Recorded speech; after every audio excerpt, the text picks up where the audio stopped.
Une première chance est une main tendue qui vous ouvre la porte et qui change le cours de votre destin. C'était vers la fin de semaine, je me rappelle, j'étais assez fatiguée, je rentre au lycée. Et là, on m'interpelle dans la cour. Et le ton est vite monté avec un autre élève. Donc voilà, une forme de bagarre. Et on a été convoqués tous les deux chez le principal adjoint. En 5 minutes, c'est expédié. Voilà. On n'en reparle plus. Chacun va en cours. Et voilà.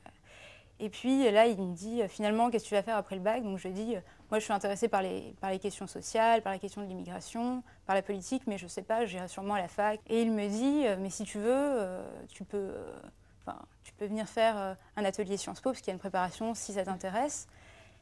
Donc là, au début, je réponds oui, finalement, je vais y réfléchir. Je suis ressortie, je suis partie chez moi, puis les semaines sont passées. Donc au début, pendant 1 mois, je n'ai pas donné de nouvelles. Je ne suis pas venue à l'atelier.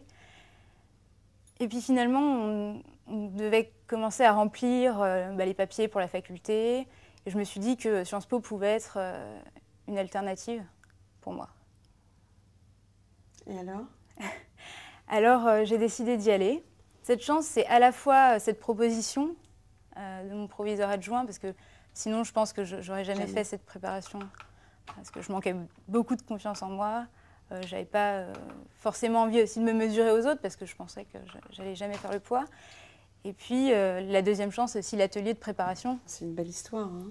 C'est une belle histoire dans le sens où, pour moi, ça a vraiment été un déclic, parce que maintenant, j'envisage plus les choses dans ma vie comme des défis un petit peu personnels. Si je ne m'étais pas bagarrée dans la cour, je serais passée à côté de quelque chose, c'est sûr.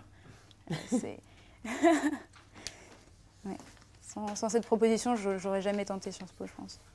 Et tu as une idée de ce que tu veux faire? J'hésite, je ne sais pas, dans le domaine associatif ou dans la diplomatie. Oui. Mais j'ai envie vraiment, pour l'Afrique, de construire un projet de long terme, sur des années et des années, dans le domaine éducatif, justement, parce que moi, c'est ce qui m'a permis aussi d'avoir ma chance en France. Oui.